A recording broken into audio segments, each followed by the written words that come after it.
जय हिंद दोस्तों, AKY destination coaching classes में आपका स्वागत है। उम्मीद करते हैं कि आप इस अस्त व्यस्त दुनिया में मस्त होंगे और अपनी तैयारी भी कर रहे होंगे। जैसा कि अगली हेडिंग है मोलर चालकता या चालकत्व, तो आज इस टॉपिक को लेकर और इससे संबंधित कुछ और टॉपिक मिलेंगे। आज उनका आपके सामने निवारण करने जा रहा हूँ, ध्यान से देखिएगा। चलिए, मोलर चालकत्व क्या होता है, मोलर चालकत्व किसे कहते हैं या क्या होता है, इस बात को हम समझने वाले हैं। जैसे अगर कोई हम 1 घन सेंटीमीटर विलायक पदार्थ लेते हैं, 1 घन सेंटीमीटर, तो उसमें विलेय पदार्थ जब 1 मोल घोला जाता है तो जो भी उसकी चालकता होती है या चालकत्व होता है उसे ही कहा जाता है मोलर चालकत्व। 1 मोल विलेय पदार्थ होना चाहिए, ठीक है। तो इसकी परिभाषा हम लिखते हैं कि जब किसी 1 घन सेंटीमीटर आयतन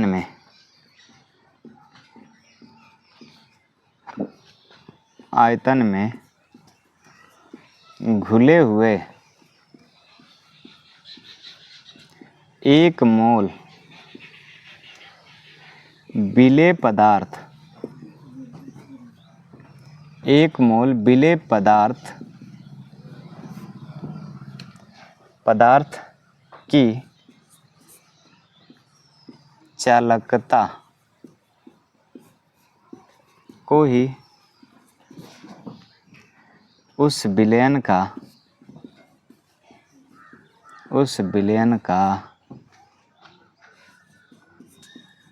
मोलर चालकत्व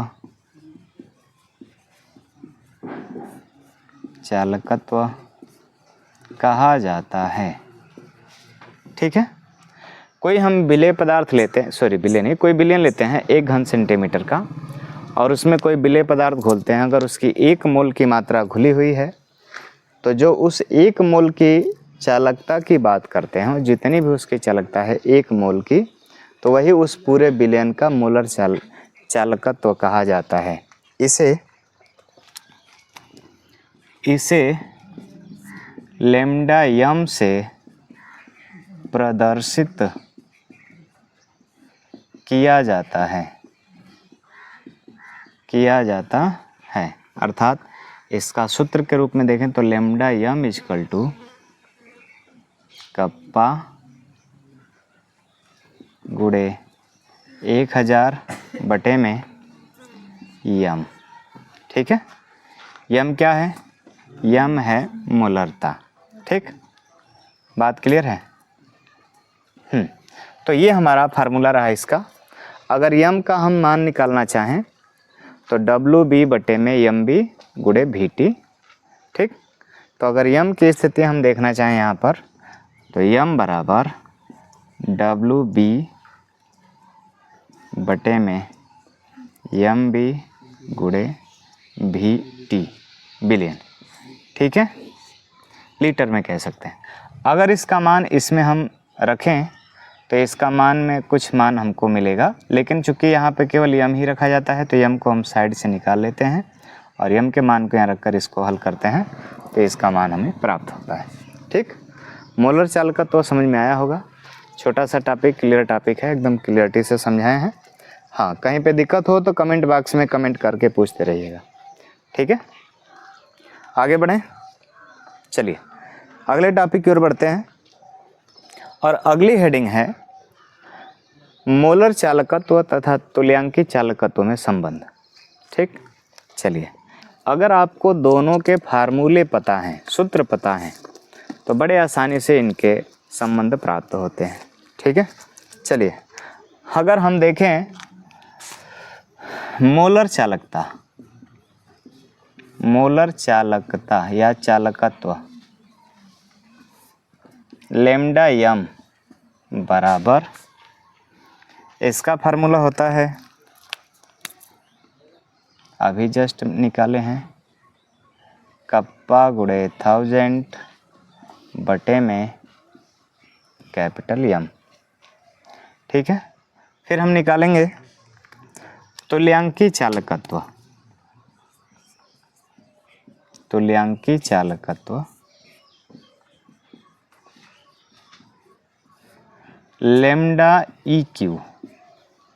अब इसका फार्मूला क्या होता है, तो इसके फार्मूले के अनुसार हम लगाएंगे तो कप्पा इंटू 1000 बटे में कैपिटल एन। बस इन्हीं दोनों में से, इन्हीं दोनों समीकरणों का आपस में भाग देने पर इसको बना सकते हैं समीकरण नंबर 1 और इसको बना सकते हैं समीकरण नंबर 2। तो यहाँ लिख सकते हैं समीकरण 1 में समीकरण 2 का भाग देने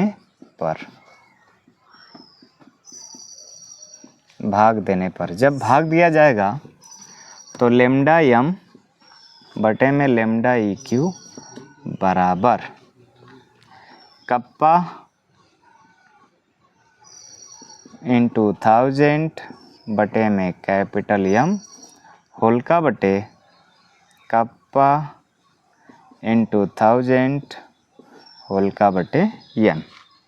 यहाँ से कप्पा 1000 कैंसिल हो जाएगा यानी कट जाएगा, तो बचेगा क्या हमारा लेम्डा एम बटे में लेम्डा ई क्यू बराबर 1 बटे के एम बटे में 1 बटे के एन। ये बटे का बटा है, मिश्रित भिन्न है, साधारण भिन्न बदलेंगे तो पलट जाएगा। तो लेम्डा एम बटे में लेम्डा ई क्यू बराबर एन बटे में एम। ठीक है, एक तो ये भी हमारा इसके साथ संबंध होता है नॉर्मलता मूलरता के साथ। लेकिन अगर हम एन और एम का इसमें मान रखें, ठीक है, एन और एम का इसमें मान रखा जाए तो एन और एम का मान, थोड़ा सा इधर में जगह उधर कम है तो इधर लगा देता हूँ। एन और एम का मान इसमें रखेंगे तो इसके बराबर देखते हैं क्या प्राप्त होता है। तो एन बराबर डब्ल्यू बी बटे में ई बी गुणे भी टी, एन का मान है। अगर एम बराबर हम रखें तो डब्ल्यू बी बटे में एम बी गुणे भी टी। अगर इन्हीं दोनों मानों को इसमें रख दिया जाए तो लेम्डा एम बटे में लेम्डा ई क्यू बराबर एन का मान हमारा है डब्ल्यू बी बटे में ई बी गुणे भी टी बटे में एम का मान है डब्ल्यू बी बटे में एम बी गुणे भी टी। अब जो मान कटने वाले हैं उनको कटा देते हैं, ये कट गया, ये कट गया, भी टी से भी टी कट गया क्योंकि सब में गुणा का संबंध था। तो lambda m upon lambda e q equal to 1 बटे के ई बी बटे में 1 बटे के एम बी। ये भी बटे का बटा है तो पलट जाएगा। तो यहाँ से लिखेंगे लेम्डा एम बटे में लेम्डा ई क्यू बराबर, ये ऊपर जाएगा तो एम बी बटे में ई बी प्राप्त होगा। ठीक है, बात क्लियर हुई कि नहीं? कोई दिक्कत यहाँ तक कोई दिक्कत है किसी को? यहाँ तक सब क्लियर है? चलिए कुछ और पॉइंट इसमें जोड़ते हैं कि जो एम बी बटे में ई बी है, या फिर कभी कभी क्या होता है ना कि इसी संबंध को पलट भी देता है। तो इस संबंध को पलटेगा तो लेम्डा ई क्यू बटे में लेम्डा एम बराबर ई बी बटे में एम बी हो जाता है। संबंध तो वही है, बस इसको घुमा देगा, तो एक पक्ष घुमाएगा तो दूसरा पक्ष भी घुमाएगा। कभी कभार इस तरह की स्थिति होती है कि तुल्यांकी चालकत्व तथा मोलर चालकत्व में संबंध बताइए, तो ये प्रक्रिया उल्टी हो जाती है और कोई बात है नहीं। अगर हमने मोलर चालकत्व को पहले लिया तो लेम्डा एम पहले आएगा, तुल्यांकी चालकत्व को लिया तो लेम्डा ई क्यू ऊपर हो जाएगा, लेम्डा एम नीचे हो जाएगा, और कोई बात है नहीं। तो चूंकि हम जानते हैं, थोड़ा सा इसको मिटाना पड़ेगा, स्क्रीनशॉट ले लीजिए, फिर इसके बाद इसको मिटाकर आगे बढ़ते हैं। चलिए इधर हम मिटाते हैं और यहाँ पर कुछ संबंध लेकर हम इस सूत्र का और एक रूप बनाते हैं। इस संबंध को ही हम एक और संबंध के रूप में जानते हैं। जैसे एम बी बटे में ई बी बराबर स्मॉल एन कह सकते हैं। तो इसकी जगह पर हम यन रख सकते हैं। तो लेमडा यम बटे में लेमडा ई क्यू बराबर हो जाएगा स्मॉल यन। और स्मॉल यन क्या है, आप लिखेंगे जहाँ यन बराबर अम्ल की क्षारकता या क्षार की अम्लीयता या लवण का आयन। बात क्लियर हुई? तो ये रहा हमारा। अगर इसको चाहें तो ये इधर भाग के रूप में है, इधर गुणा के रूप में भी हो सकता है, उसमें कोई दिक्कत नहीं, वो तो आप पक्षांतर कर सकते हो, आप जानते हो। ठीक, अगर इसको एक लाइन और बढ़ाना चाहे तो आप लिख सकते हैं lambda m equal to lambda e q गुणे यन। ठीक है, तो ये भी आप संबंध दिखा सकते हो, अर्थात इस संबंध को दिखाओ, चाहे इस संबंध को दिखाओ, चाहे इस संबंध को दिखाओ, या फिर मैंने बताया था आपको आगे यन बटे यम बताओ। ठीक है, तो ये सारे संबंध इसमें हैं, आप जिसको चाहें उसको प्रदर्शित करके दिखा सकते हैं। ठीक है, तो उम्मीद करते हैं कि आपको समझ में आई होगी सारे स्टेप बाय स्टेप एक एक पॉइंट। ठीक, धन्यवाद। आगे बढ़ते हैं। अगला हेडिंग है हमारा कि अगर किसी हम विलयन में चालकत्व की बात करते हैं तो उस विलयन में कुछ ऐसे रुकावटें भी आएंगी, कुछ परिस्थितियाँ ऐसी भी आएंगी जिसमें कि चालकत्व प्रभावित होगा। तो उसी बात को यहाँ पे हम समझाने जा रहे हैं कि चालकत्व को प्रभावित करने वाले कारक, चालकत्व को प्रभावित करने वाले कारक।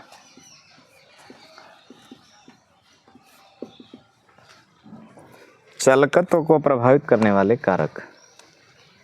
ठीक है, चलिए ध्यान से समझते हैं। अभी तक तो हमने चालकत्वों के बारे में पढ़ा, विभिन्न प्रकार के चालकत्वों को देखा, लेकिन किसी विलयन में ही देखा। तो उस विलयन में कुछ ऐसे भी कारक होंगे जो इसकी स्थिति को प्रभावित करेंगे।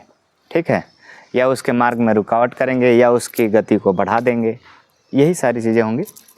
तो चालकत्व को प्रभावित करने वाले कुछ निम्नलिखित कारक हैं। चालकत्व को प्रभावित करने वाले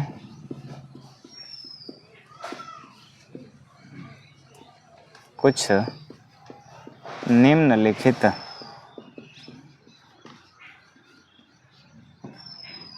निम्नलिखित कारक हैं।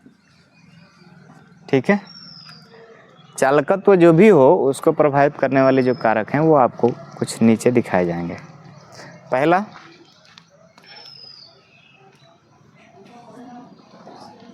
कह सकते हैं आयनिक आकर्षण। आयनिक होता है कि अणुओं के मध्य आकर्षण होता है, आयनिक आकर्षण। दूसरा,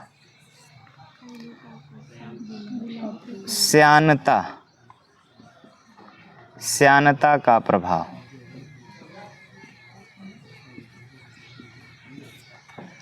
तीसरा क्या होता है? सांद्रता का प्रभाव। बहुत अच्छे, सांद्रता का प्रभाव। और चौथा क्या होता है? वेरी गुड, ताप का प्रभाव। पांचवा भी है क्या? हाँ, विलायकों, वेरी गुड, विलायकों का ध्रुवीय गुण। ठीक, छठवां ये नहीं है, ये अलग हो जाएगा, चालकता वाला अलग हो जाएगा। यहाँ पर 5 ही रहने देते हैं और 5 कारक को हम विस्तार से एक एक करके पढ़ते हैं। ठीक है, एक एक को बारी बारी से देखिए। इसमें अगर किसी विलयन में हम चालकत्व की बात कर रहे हैं तो उस विलयन में कुछ ऐसे कारक हैं जो चालकत्व को प्रभावित करेंगे, या तो उसकी स्थिति को घटा देंगे या तो उसकी स्थिति को बढ़ा देंगे। ठीक है, बात समझ में आया? चलिए, तो हम एक एक करके बारी बारी से इनका विस्तार से अध्ययन करते हैं।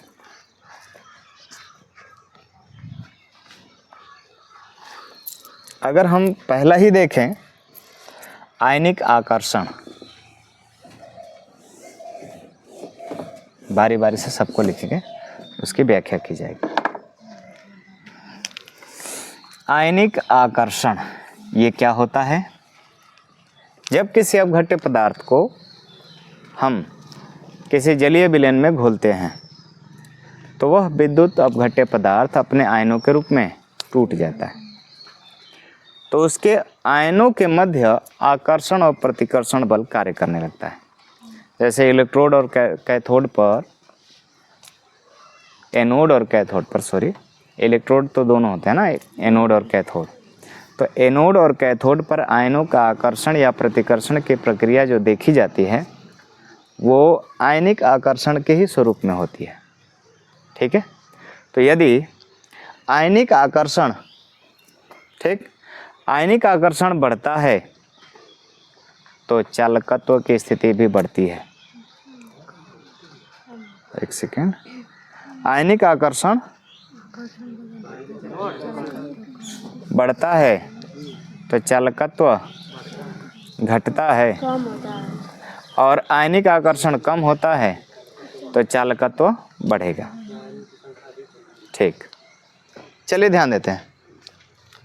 आयनिक आकर्षण, आयनिक आकर्षण किस प्रकार से चालकत्व को प्रभावित करता है? तो इसमें पॉइंट वाली बात है ये कि आकर्षण है तो आकर्षण की स्थिति कम या तो अधिक होगी, तो उसी के आधार पर चालकत्व की स्थितियां भी कम या अधिक होंगी। तो हम इसको समझाएंगे कि जब किसी विद्युत अपघट्य पदार्थ को, विद्युत अपघट्य पदार्थ को जलीय विलयन में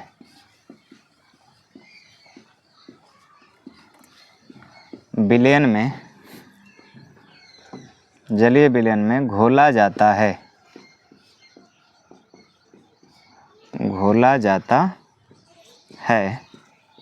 तो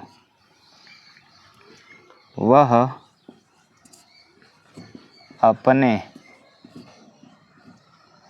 आयनों के रूप में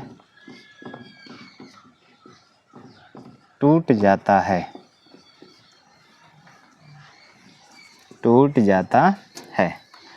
ठीक है। अब यहाँ पे ये बात आएगी कि जब वो आयनों के रूप में टूट जाएगा तो क्या होगा। तो अब लिखेंगे यहाँ पर कि जब आयनों के मध्य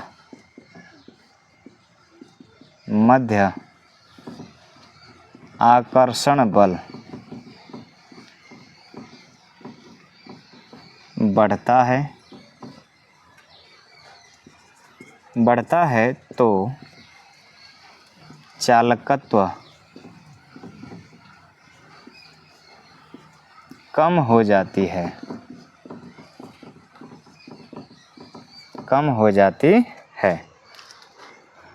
ठीक है।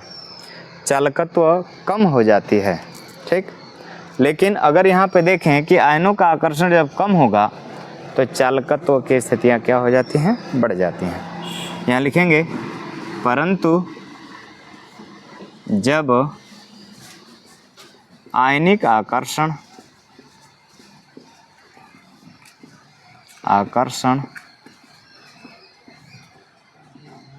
कम होता है तो चालकत्व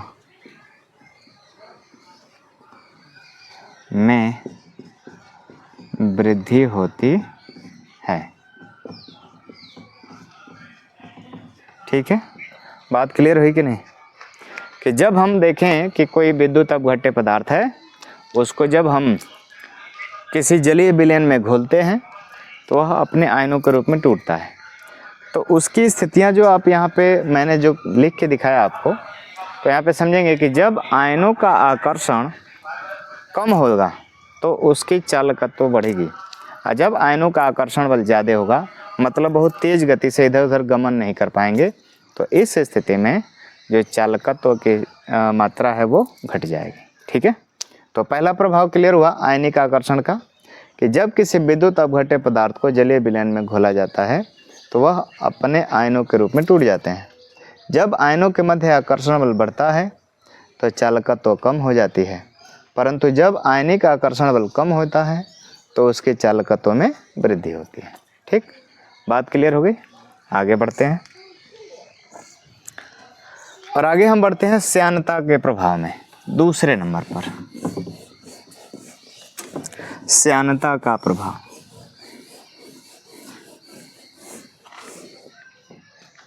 दूसरा प्रभाव देखते हैं इसमें,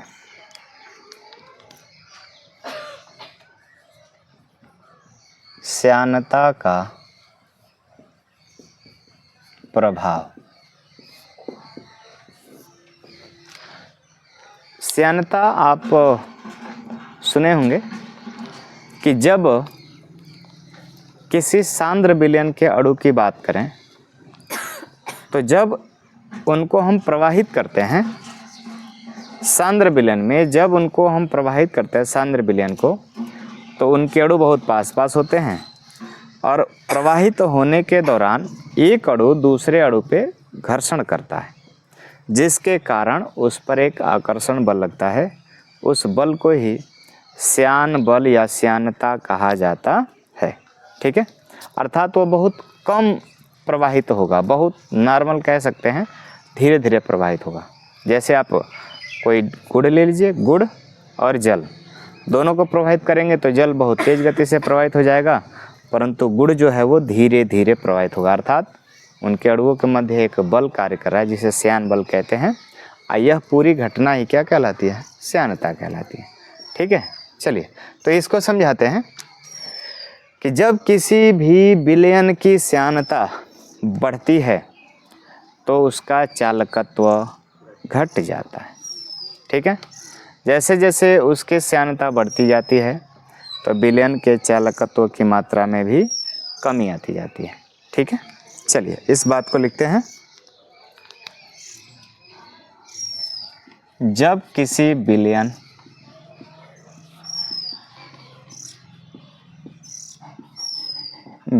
की श्यानता बढ़ती जाती है तो उस विलयन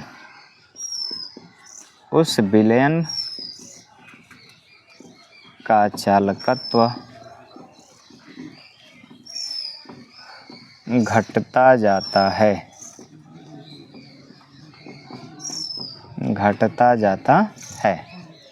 कहने का तात्पर्य यहाँ पर यही है कि जब अणु अच्छे से स्वतंत्र रूप से गति कर ही नहीं पाएंगे, वो आयनित हो ही नहीं पाएंगे, तो फिर चालकत्व होगा कैसे? तो जैसे जैसे श्यानता बढ़ती जाएगी तो उसका चालकत्व भी क्या होता जाएगा? घटता जाएगा। ठीक है, आगे बढ़ें। चलिए तीसरे नंबर की बात करते हैं, सांद्रता पर। सांद्रता का प्रभाव। सांद्रता का प्रभाव देखेंगे कि जब किसी भी विलयन की सांद्रता बढ़ने लगती है, अर्थात उनके अणुओं या आयनों के मध्य आकर्षण बल बढ़ने लगता है, तो इस स्थिति में जो चालकत्व की मात्रा है या जो चालकत्व है वो घटने लगता है।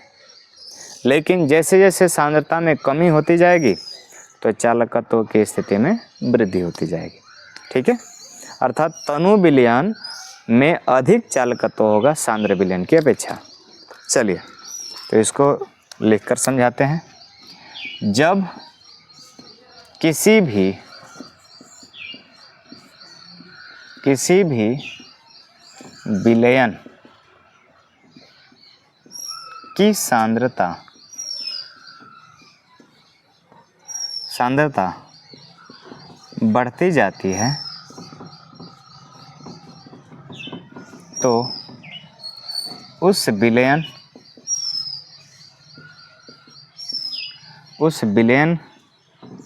का चालकत्व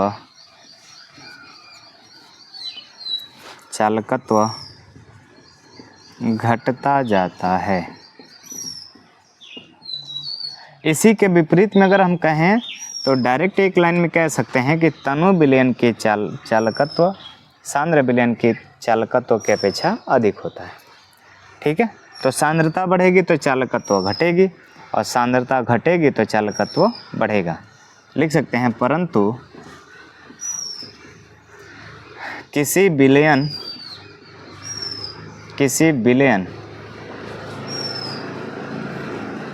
की सांद्रता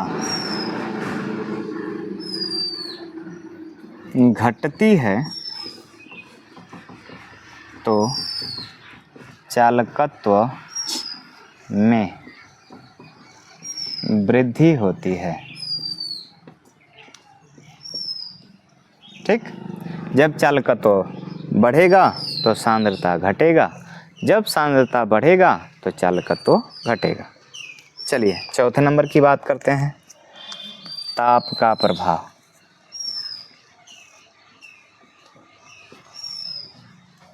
इसमें मैं क्रम से जो लिख रहा हूँ 1 2 3 4, जरूर नहीं है कि आप भी इसी क्रम में लिखें। हाँ, हेडिंग वही होनी चाहिए, नंबर 1 2 3 4 बदल सकता है। चलिए ताप का प्रभाव देखते हैं। अगर हम किसी भी विलयन पर ताप देते हैं, बाहर से ताप दिया जाता है, तो उस विलयन के अणुओं की गतिज ऊर्जा बढ़ जाती है तथा उसके अंदर आयनन होने की यानी आयनों के टूटने की स्थितियां भी बढ़ जाती हैं। ठीक, तो जितना ज़्यादा आयनित होगा कोई विद्युत अपघट्य पदार्थ तो उसकी चालकता उतनी ही बढ़ेगी। ठीक, सिंपल सी बात है। तो यहाँ पे हम कह सकते हैं इसको कि जब किसी विलयन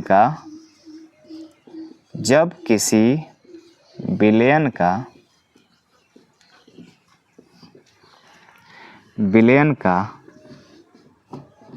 ताप बढ़ाया जाता है तो उस विलयन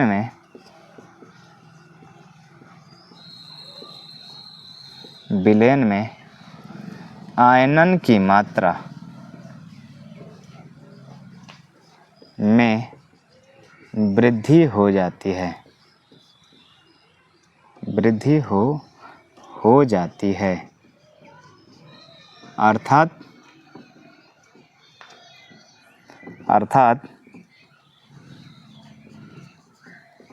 आयनों में वृद्धि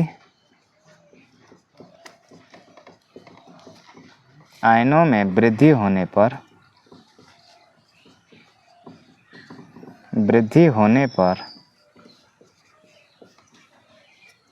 आयनों में वृद्धि होने पर चालकत्व में भी वृद्धि होने लगती है।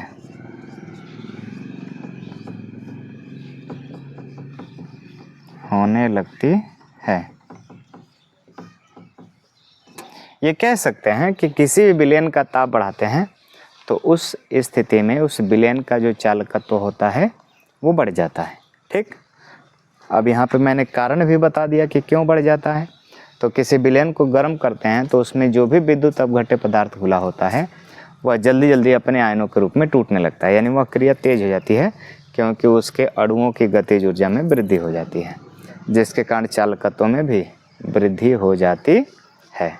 बात क्लियर हुई कि नहीं? कोई दिक्कत?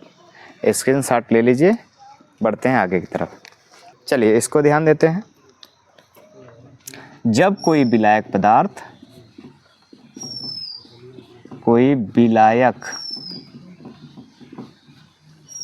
पदार्थ ध्रुवीय गुण रखता है तो उसमें कोई विद्युत अपघट्य पदार्थ विद्युत अपघट्य पदार्थ घुलने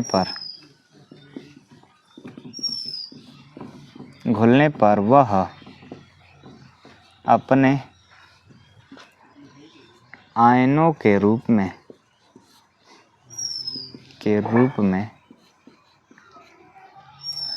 तेजी से आयनित हो जाते हैं, जिसके कारण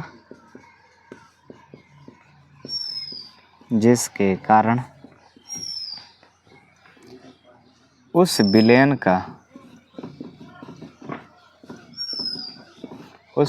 का चालकत्व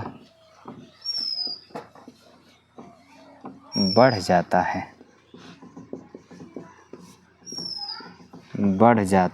है। अर्थात यही 4-5 ऐसे गुण हैं जिसके द्वारा हम किसी भी विलयन के चालकत्व को प्रभावित होते हुए देखते हैं। ठीक है, तो उम्मीद करते हैं कि आपको समझ में आया होगा। ठीक, स्क्रीनशॉट समय समय पर लेते रहिए। अगर मैं भूल भी गया तो आप स्क्रीनशॉट लेते रहना। ठीक, चलिए बढ़ते हैं अगले टॉपिक की तरफ। तनुता का प्रभाव। आखिरकार तनुता होता क्या है?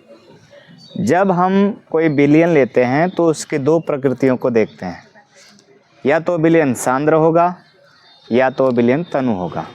ये दो प्रकृतियां लगभग सभी विलयन में देखी जाती है।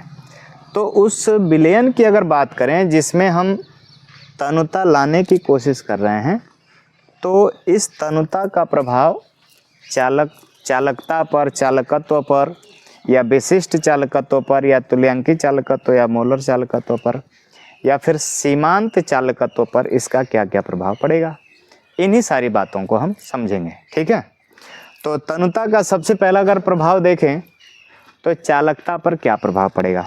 ठीक, तो ध्यान से समझेंगे। पहला ही पॉइंट है चालकता पर तनुता का प्रभाव।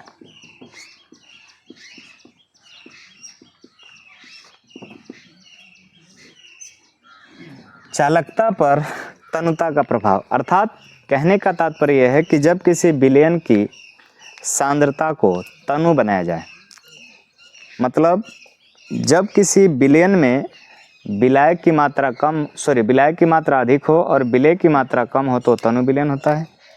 तो जब हम कोई विलयन लेते हैं और उसमें विलायक की मात्रा को और बढ़ाया जाता है तो वह विलयन तनु हो जाएगा। तो इस स्थिति में उसकी चालकता पर क्या प्रभाव पड़ेगा, इस बात को देखना है। ठीक है, चलिए ध्यान देते हैं। तो हम लिखेंगे यहाँ पर कि जब किसी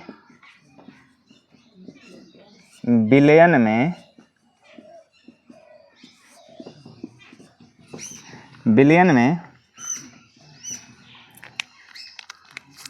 और विलायक पदार्थ घोलकर और विलायक पदार्थ घोलकर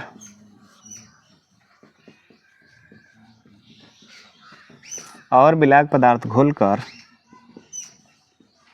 विलयन की तनुता को बढ़ाया जाता है तो विलेय पदार्थ, कोष्ठक में लिख सकते हैं विद्युत अपघट्य पदार्थ,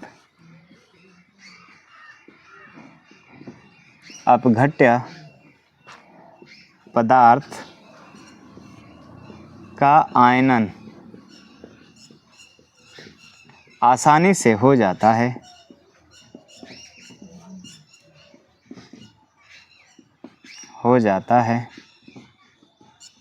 जिसके कारण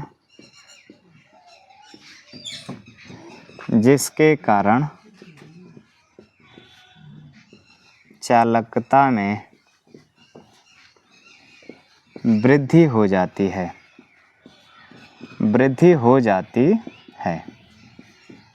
ठीक है, ध्यान से समझेंगे बच्चों कि जब हम कोई चालकता की बात करें किसी भी विलयन में, और उसमें हम कोई विलेय पदार्थ घोले हुए हैं पहले, और विलायक पदार्थ और अधिक मात्रा में घोलें तो विलयन तनु हो जाएगा। और तनु विलयन में जब हम चालकता का प्रभाव देखेंगे तो सांद्र विलयन की अपेक्षा तनु विलयन में अत्यधिक चालकता होती है। ठीक है, अर्थात जब किसी सांद्र विलयन में विलायक पदार्थ घोलकर, ठीक, या जब किसी विलयन में विलायक पदार्थ घोलकर विलयन की तनुता को बढ़ाया जाता है तो उस स्थिति में उसकी आयनन की क्रिया आसानी से हो जाती है और चालकता उसमें बढ़ जाता है। ठीक है, विशिष्ट चालकता कहें या चालकत्व कहें, इस पर तनुता का प्रभाव देखा जाएगा कि जब हम किसी विलयन में और विलायक पदार्थ घोलते हैं तो विलयन का आयतन बढ़ जाता है। ठीक है, जिसके कारण अभी हमने पढ़ा कि उस विलयन की चालकता में वृद्धि हो जाएगी। लेकिन अगर विशिष्ट चालकता या चालकत्व की बात करें तो जब किसी विलयन में कोई विलायक पदार्थ घोलकर उसकी तनुता को बढ़ाया जाता है तो उसके आयनन में तो वृद्धि होती है, परंतु उस पूरे विलयन के एकांक आयतन में देखा जाए, पूरे विलयन के एकांक आयतन में यदि देखा जाए तो आयनों की संख्या घट जाती है, यानी कम हो जाती है, जिसके कारण ये जो विशिष्ट चालकता है या चालकत्व है इसके मान में या कमी आ जाती है। ठीक, तो ध्यान देने वाली बात यह है कि जब किसी विलयन में कोई विलायक पदार्थ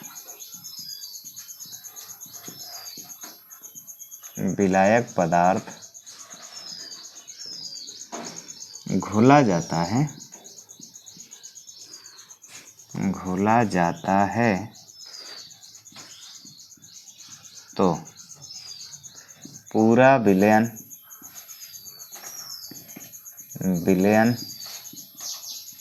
का आयतन बढ़ जाता है,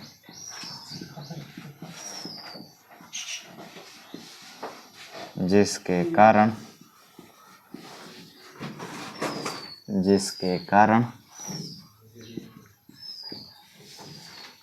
आयनन में वृद्धि होती है, परंतु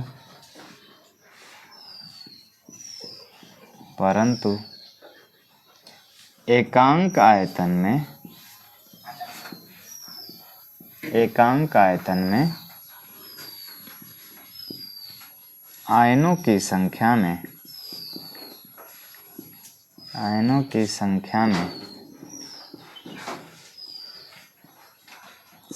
में कमी आ जाती है,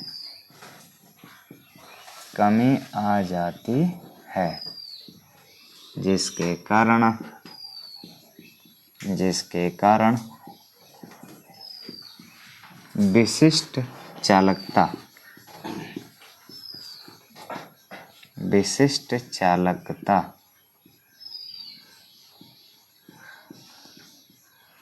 या विशिष्ट चालकत्व में कमी आ जाती है। ठीक है, बात समझ में आया कि यदि हम किसी विलयन में कोई विलायक पदार्थ घोलते हैं तो उस पूरे विलयन का आयतन तो बढ़ जाएगा, जिसके कारण आयनन की घटना भी बढ़ जाएगी, परंतु अगर उस पूरे विलयन में से कोई एकांक आयतन निकाल कर देखें तो जैसे ही विलायक अणु ज़्यादा हो जाएंगे तो विलेय के अणु उसमें बिखर जाएंगे और वो भी कम हो जाएंगे।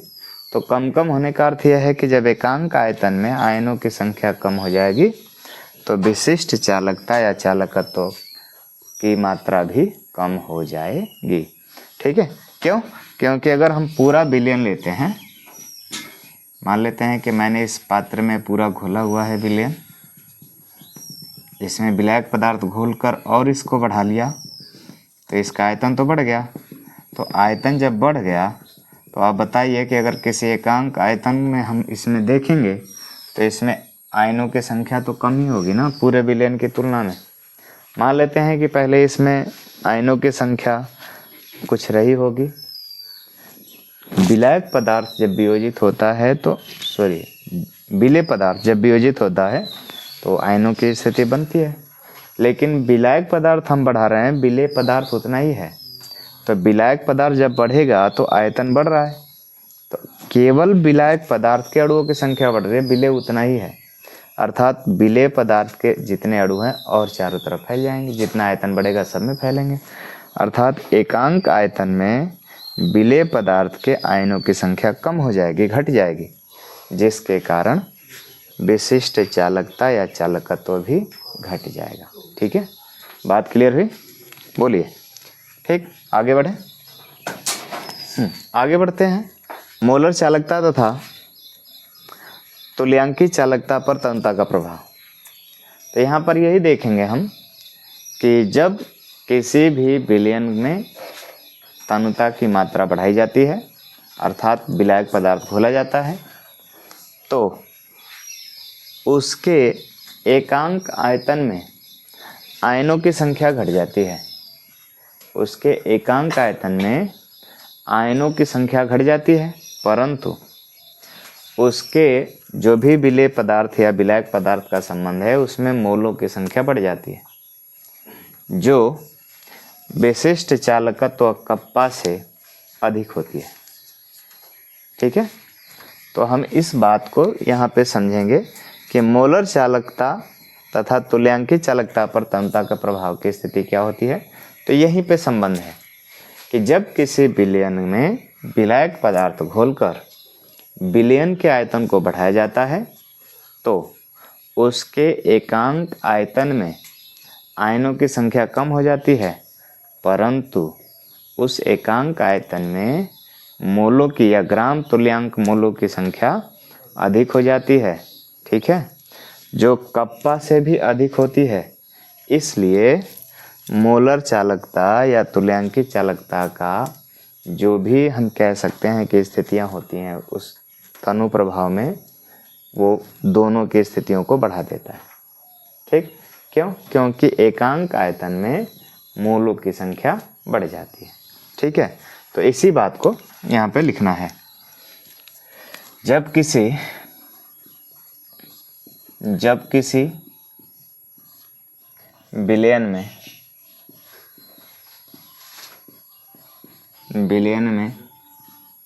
विलायक पदार्थ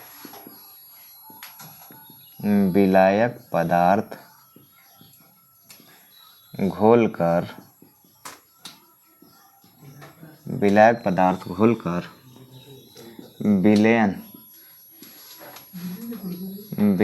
की तनुता में वृद्धि की जाती है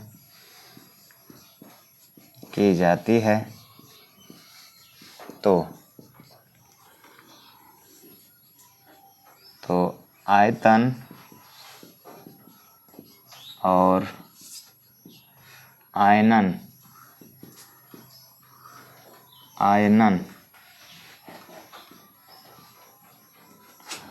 में वृद्धि होती है, जबकि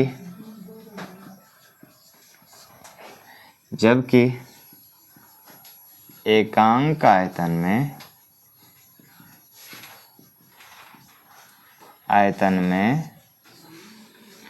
आयनों की संख्या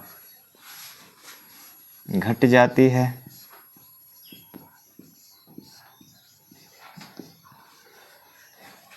लेकिन एकांक आयतन में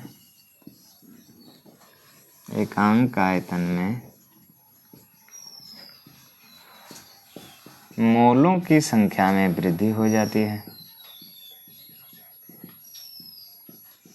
मोलों की संख्या में वृद्धि हो जाती है।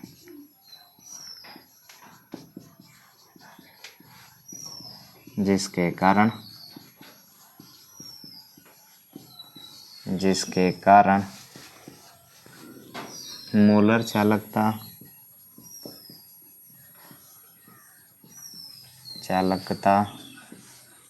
तथा तुल्यांकी चालकता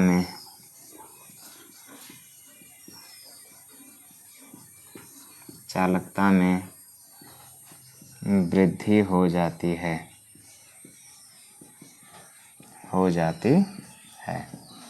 ठीक है, तो यहाँ पर एकांक आयतन में इसके मोलों की संख्या को भी देखा जाएगा कि जब मोल की संख्या बढ़ेगी तो मोलर चालकता और तुल्यांकी चालकता में भी वृद्धि होगी।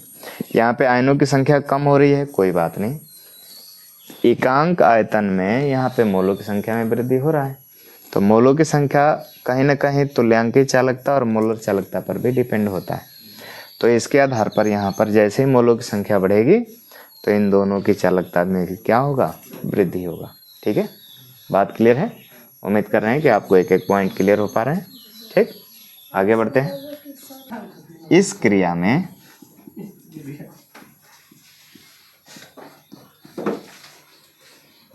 विलेय पदार्थ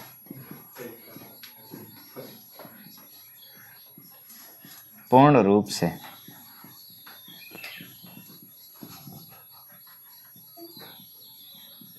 आयनित हो जाता है।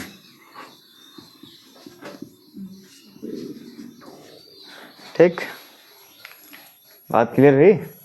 मतलब अगर NaCl है और उसको यह क्रिया कराई जा रही है तो NaCl पूर्ण रूप से Na+ के रूप में और Cl पूर्ण रूप से Cl- के रूप में टूट जाते हैं, यानी आयनित हो जाते हैं। ठीक है, आगे बढ़ते हैं। सीमांत चालकता की बात करते हैं।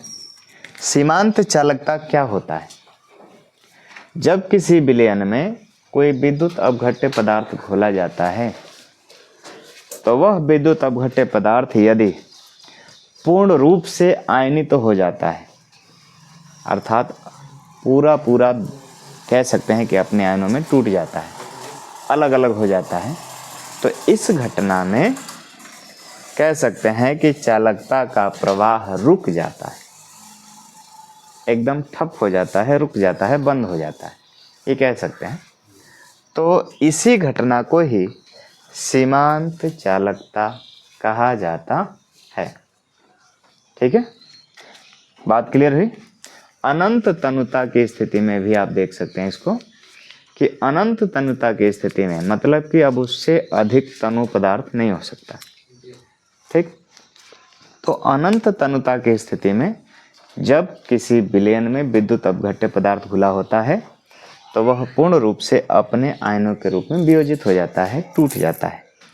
ठीक है, अब उससे ज़्यादा वो टूट नहीं सकता, तो इस घटना में जो प्रवाह होता है, जो चालकता होती है, जो चालकत्व होता है, वो रुक जाता है, ठप हो जाता है। इसके कारण जो स्थिति उत्पन्न होती है विलयन में उसे ही कहा जाता है सीमांत चालकता। ठीक है, चलिए हम लिखते हैं, ध्यान दीजिएगा। अनंत तनुता पर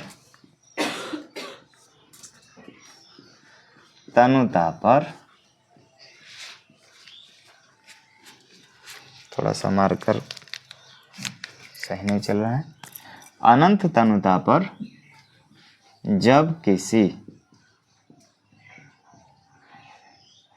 विलयन में विद्युत अपघट्य पदार्थ घोला जाता है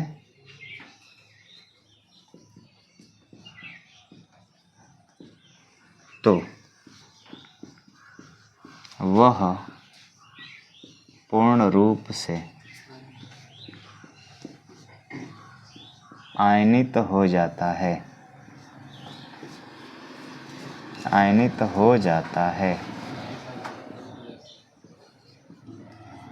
हो जाता है, जिसके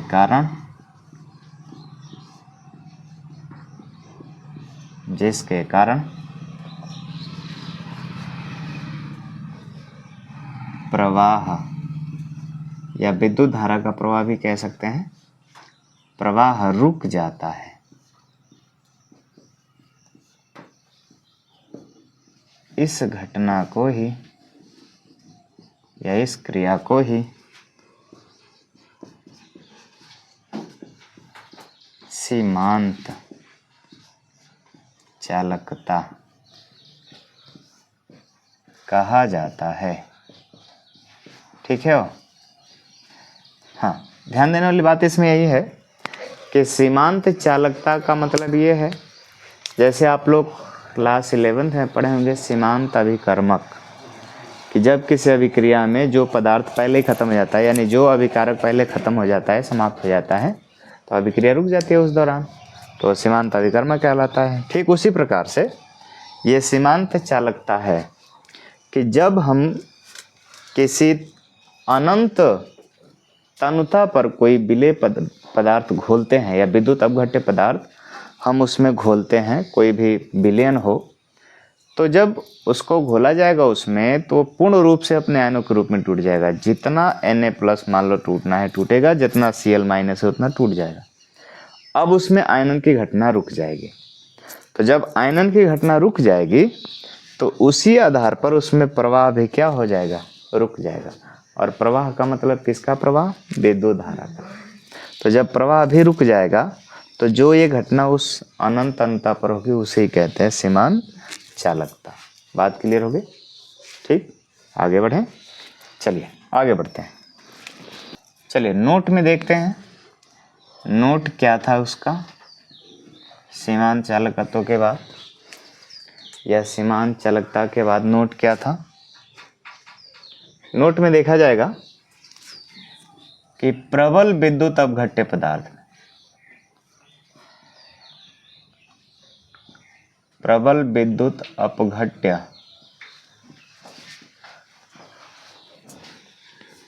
पदार्थ में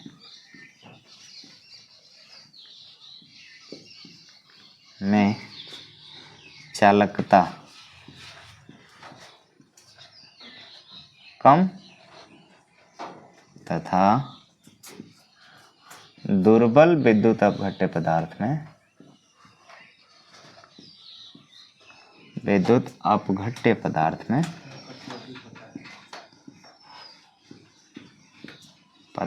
में चालकता अधिक होता है।